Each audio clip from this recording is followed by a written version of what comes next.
Welcome to the Business Spotlight series. My name is Kay Cote, and I'm your podcast host on today's episode. Today, we'll be talking with Lloyd, Membere-Otaji, CEO and founder of Synth. We're going to be talking all about his business, his journey to business ownership, challenges, and best practices that he's learned along the way to give you that inside look to what it's like to run and operate a business. If this is your first time on our channel, be sure to like and subscribe to get notifications when we drop episodes like this. Welcome, Lloyd. It's so great to meet you. Same here. Same here. I'm happy to be here. Well, let's dive right in. Share a little bit about yourself and a little bit about Synth. Sure. So I'm Lloyd, and I'm the founder, CEO, and DJ at HeySynth.com. And Synth is building a collection of inventory planning AI agents for sales, marketing, and operations workflows in e-commerce and CPG brands, so consumer packaged goods brands. We're on a mission to make the five-person e-commerce or CPG unicorn a reality. Yeah, I actually mean that. Five-person, $100 million per year brand. We believe that will be possible in the next 5 years.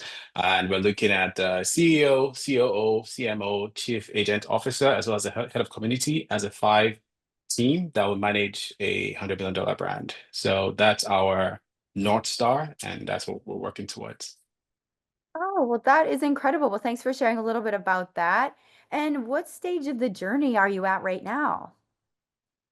Early stage. So we actually launched last year, July last year, and we got our first customer in August.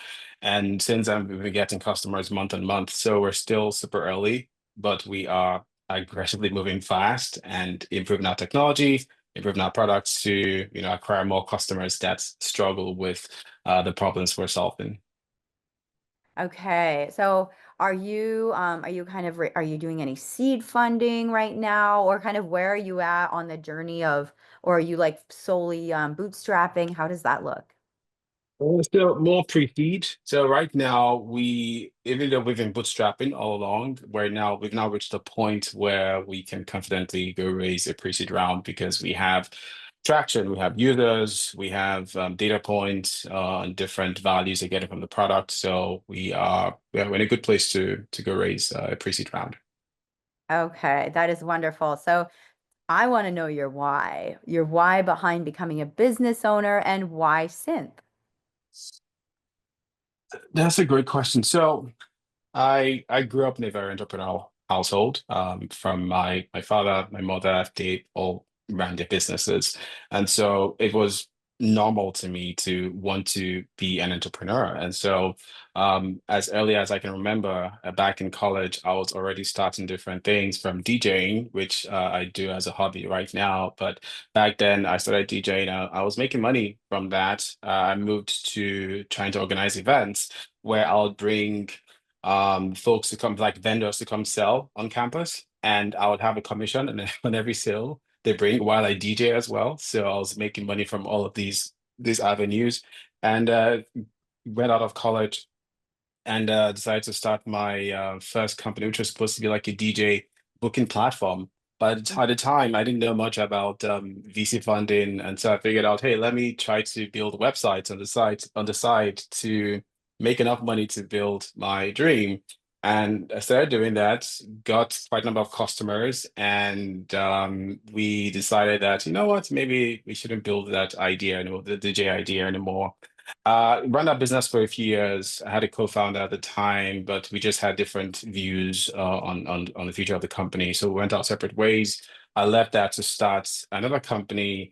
Then I joined a family business in logistics and shipping, and did that for a few years. And I just fell in love with supply chain. And so I left that my family business to go start my first company, like my first venture-backed company, which was a digital freight forwarding company for emerging markets, where we helped them ship stuff from emerging markets to the West, to the US, China, Latin America, as well as Europe, and back. We ran that for a couple of years, but also realized that there was more that I could do, especially with software, because in my previous business, it was more about scaling people than actual technology because logistics requires a lot of human effort. And so I realized that for me to achieve my vision of being a software entrepreneur, I needed to start something that was more software driven. And so based on my lessons and insights I got from my last company, I decided to start Synth. And I'm working with some friends that I've known for quite a while, and we've been building this for a couple of months now, and we're just super excited seeing the progress we've made. And we believe Synth exists for a couple of things. Firstly, I plan to operate a CPG brand at some point in the future, and I want that process to be easy. I want everything to be easy from start to finish. And I want to build a very successful CPG brand in the future. And so Synth for me is that tool, is that avenue is that means to get to that point of building a highly successful CPG brand in the future.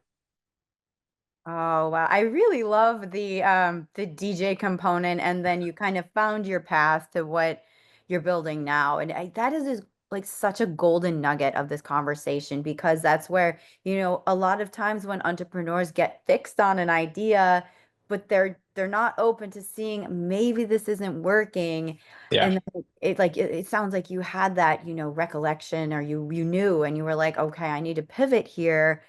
And what was that like? Like, what was challenging and how did you overcome that about like actually saying, I need to pivot here and that's okay? Uh, it was hard, but also seamless. So in DJing, there's something called crossfading when you move from one track to the next track, and a very good DJ strives to switch tracks without the audience realizing that, okay, there's a new track coming, or there's a new track playing. You want that transition to be so smooth that it doesn't, if whoever is listening or dancing won't stop completely. And so based on that knowledge in DJing, I applied that in business where I've been able to transition or switch from one concept or one goal to the other seamlessly. And the process is hard because I work with people and not everyone has my skill or skills. And so I have to carry my team along when I'm making these transitions or this switch from one product or one idea to the next. But for me, it's natural to me, and Mm. it's a skill that I've honed over the years, and I actually enjoy doing it. But now I'm learning to be focused. There's power in focus, and that's where I'm right now, where we found something that isn't working. We know the market is there. We've seen the opportunities, and we are focused on solving this problem, this pain point for our customers. Oh, definitely. I like the focus aspect. I think that is a huge valuable tool for anybody who's starting a business. And it's kind of hard to find that focus sometimes. So how are some ways that you overcame that, either if it's like the shiny object or even just when you were in that pivot to find your focus? I think that's huge.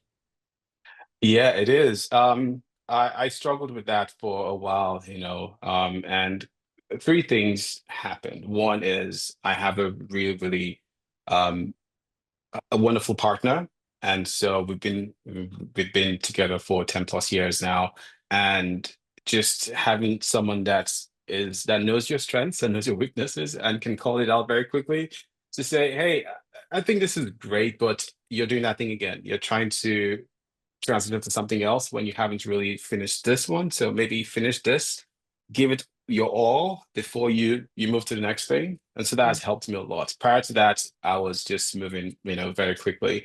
So having a partner that understands me has been a benefit. Also having business partners that understand the way I work. And so I've thankfully surrounded myself with people that can be direct with me, they can be honest with me, and I wouldn't be upset or be offended. And they're able to tell me, okay, I think, or they think we're going through that thing again, where we're trying to, we're not done with something, we're trying to go to the next thing. There are some benefits to it sometimes because I see an opportunity or an insight that we can take advantage of, and that has helped us a lot. But at the same time, they're able to call me out and use data to show me that, okay, perhaps we need to stick to this play and see how this pans out over the next maybe couple of months or 1 year before we make that transition. I mean, synth in itself, to be honest, has been a journey of I think 3 pivots before we found what seems to be working or what is working right now. And Hmm. every time we made the pivot, thankfully, I made the right call, and my team also helped me with data. You know, the first idea we had to pivot that because we saw that the markets we're building for, the pain point was there, but they could not afford the solution we were looking to build. And we had to stop that. Our second pivot was more along the line of trying to figure out who we're solving for. So we had this huge concept of building a procurement software. It was wonderful. It had all the bells and whistles. It was robust, really robust. But the challenge was we were speaking to different people. We spoke to folks in the banking industry, and they're like, "Yeah, we love this stuff. You know, add this feature, and we're going to pay for it." We spoke to folks in construction, they're like, "Yeah, we love this. You know, add this feature. We're going to pay for it." And we're adding features every time we had a call with a different type of customer, and realized that, yeah, this product was huge. It just didn't make sense for one audience. And so we got into Techstars LA last year, and that really helped us because we had mentors that told us, okay, what you built is great. I mean, it's lovely. The technology is outstanding, but you need to find a niche, find a segment you're solving for, and focus on that segment. And so that led us to our final pivots, which is what we're doing right now, which is we now found the CPG e-commerce sector or segments that we're solving for, and the rewards are just enormous right now. You know, we're seeing the potential of our products and how users are, you know, need what we're building. In fact, before this call, I was on a call with a customer, and he said he's been looking for a solution like this for 3 years and hadn't found anything, and he's super happy, and he's paying like $10,000 per year for a software that does just one element of what we do, and even at that it's ineffective. And when he saw our software, he was just happy for, you know, for the potential of what he can do for his business. So yeah, that's our journey with regards to pivots. Oh my gosh. I like that you shared that because it's very true. And seeing where you can fine tune and redirect when needed. I think that that adaptability is so important, Yeah, especially at the beginning phases of business. yeah, yeah. So I kind of want to dive into something that like is challenging you right now. Like, what is something that you're up against right now with your business that is something you want to break through? um well, as an early stage company, you have to prove your worth every single time, to customers, to your current teammates, team members, future team members, investors, you know, friends, family, everyone. Like, you have to prove that, yeah, this stuff is going to be huge. This stuff is going to be impactful, and breaking through that process, just that fear is something that I have to deal with on a daily basis. You know, just, okay, will this thing succeed? The stuff we're building, you know, we see the data points, we see where the market is moving, we see the tailwinds, but still, are we going to succeed? Like, our North Star, is this just impossible to achieve? So every day we have to, I have to, you know, fight that disbelief.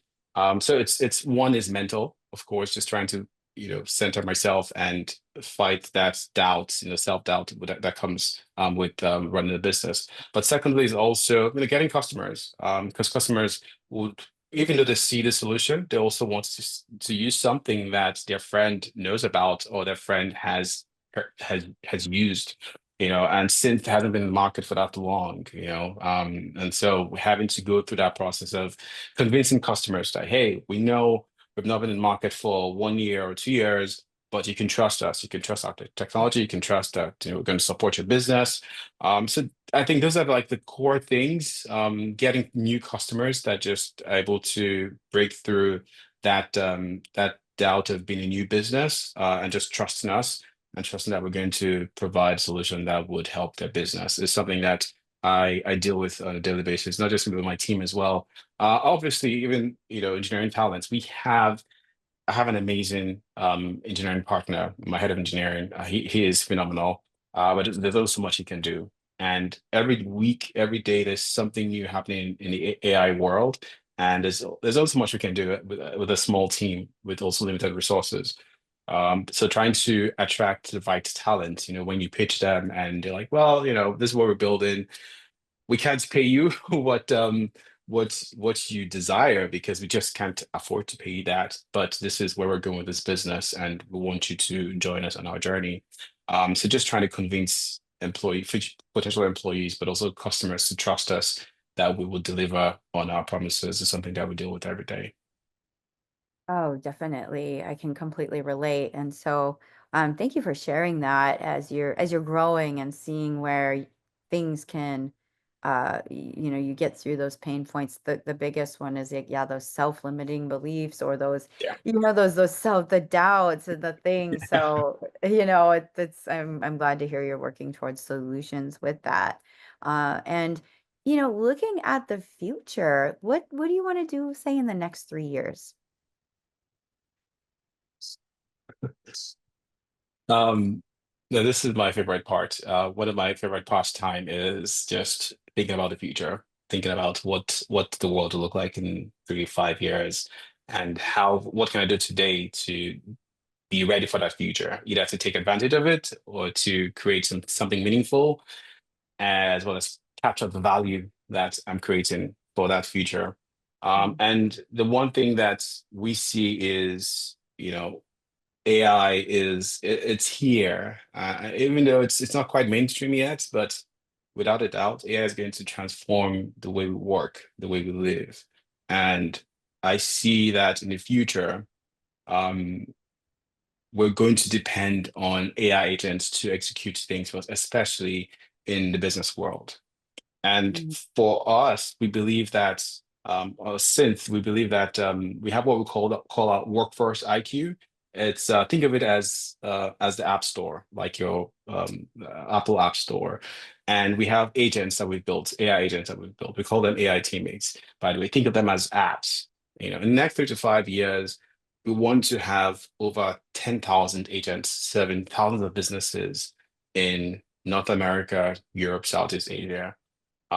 That's the future we see, and we're building tools today. We have our core infrastructure, our core tools that we built today, and our next step is now to build agents that can leverage our core tools to execute outcomes for businesses as it relates to inventory planning and supply chain.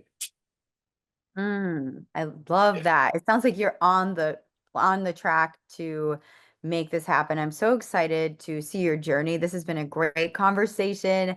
And now I want to dive into a fun part of our chat where we do it's a very answer very top of mind. It's our rapid fire questions. So I'm going to ask you 4 questions where you answer very top of mind. Are you ready for some rapid fire? Yeah, bring it on. All right. Question number one is, what is a key to success for you? Ooh. So my family and God, focus on just achieving my dreams, but being flexible on how I'll get there. Self-awareness, of course, being truthful to myself, knowing my strengths and weaknesses, perseverance. And my dad used to say, or always says, push through the wall, even in the face of adversity, just push through. And I think final thing is relationships. Relationships rule the world. And I believe that to be successful, you need to cultivate, build, nurture relationships, both with friends, families, but also with business partners. Definitely. Those are great. All of those pillars. The number two is, what is a piece of advice you have for other business owners? Oof. I'm going through this right now, so I'm advising myself, but it's all mental. You know, um, Building a business is hard, regardless of the stage. Whether you're early stage, mid stage, public, whatever it is, you have to go through challenges. But many times, if you control your mind, your mental space, then you can overcome whatever it is. And so, you know, persevere, even in the face of difficulties, because they don't last forever. And also having a belief system works. So that could be, that could be God, could be Allah, could be Buddha, whatever it is you believe in. I believe that I personally believe that holding on to someone or something higher than myself gives me peace, clarity, and hope, and it helps me to stay centered. So yeah, that's my advice to business owners. Just try to stay centered in the middle Mhm. of chaos. Yeah. Definitely. Number three is, what is a book or any piece of content, could be a podcast, a show, that you've taken in most recently? Yeah, so there are three things that consume a lot lately. One is I'm reading this book called Capitalism in America. It's a book that traces the economic history of the US since the founding fathers till, I think recent. The book was written in 2018. It's a beautiful book, and it paints a picture of why America is the way it is. And as an immigrant, it's wonderful just to see why this country operates the way it does. And with that mindset, I'm able to plug in seamlessly and know why this country exists and how I can play my part to ensure that this country continues to exist for the longest. The second is a podcast called Founders Podcast. The podcaster just reviews books from entrepreneurs, as well as whether it's actors or artists, whatever it is. He really goes deep into people that have achieved some kind of success, and he goes over their books and just gives us his thoughts on those books. And I love that. And through that podcast, I've also bought quite a lot of books I read about founders as well. And it helps me understand that whatever I'm going through, nah, it's nothing. People have gone through the same thing, even much worse. So just hang on, bro. You'll be fine. And the third is AI Applied. It's a podcast as well. It talks about the latest developments in AI. It's a very short, condensed podcast. I think about 10, 15 minutes. I love it because it's just straight to the point. I So like those are the that three too. things. Yeah, those are Yeah. great. And our final question is, if you could wave a magic wand and overnight rapidly improve one aspect of your business, what would it be? Ooh, lead generation, to be honest. So right now we get customers through organic channels. We've not invested in markets and all of that stuff yet because we're still super early. And we've seen that we convert one in two of every brand we demo that fits our ideal customer profile. So that's like 50% conversion rate, which is pretty high. And so Mhm. with more brands or more customers in our pipeline, we have the chance to convert them to actual paying customers. And so if you're in food, beverage, and cosmetics, doing between $2 to $10 million in annual sales, and you struggle with inventory planning for sales, marketing, and production, you need synth. So you can reach out to me or go to our website, heysynth.com. Yeah. Well, thank you so much. And that was actually my next question, is how can we Oh. contact you and find your business? LinkedIn actually. I try to stay active on LinkedIn. It's a really cool social network platform. And our website, heysynth.com, it's pretty loaded with information on how to get the best out of Synth and how Synth can help businesses too. So you can go to heysynth.com. And yeah, in case also I never mentioned this, the reason why we went with synth as the name of our business is because in music, house music especially, synthesizers are like an equipment that are used to create equipment used to create unique sounds, which is used in house music. And so I love house music, and as a DJ as well, wanted to go with something that flowed with the theme of music, but also made sense holistically. So synthesize, I mean, getting different elements and different things, put them together, synthesize that data. So synth works with my interest as DJ music, but also with the core concept of what we're building at synth. Yeah. Very cool. Well, thank you so much, Lloyd. Again, this has been a great conversation. And before we wrap up for the day, final question is, what is most inspiring to you today? Um, I have two lovely kids, Lo and Les, and they inspire me every day. My wife inspires me every day. They give me purpose. So I wake up even in the face of rejections and failure and adversities. I just keep on moving because I look at them and I do not want to disappoint them. The way I see I look at my father and he inspired me to want to become an entrepreneur. I want to inspire my kids, my daughter especially, to look at me and be like, you know what? Yeah, dad did this, mommy does this or did that, and she can decide that she wants to do the same thing as well. And so they inspire me every day, my family, and also my life's vision. As a person, I have the goal for myself, and I want to inspire communities through innovative businesses, authentic connections, and even music. Because I have inspiration in my life too, and I want other people like my family as well as people that in my community that may look like me that look like me as well to be inspired to want to build something and create value for the world as well. Well, Lloyd, this has been such an inspiring conversation. Thank you so much for being on the podcast and for all the listeners out there. Listen to this a couple times through, watch it a couple times through because there were so many golden nuggets, and I wish you all the success in your Thank you, business. Carrie. Thank you. Appreciate it. All right, then.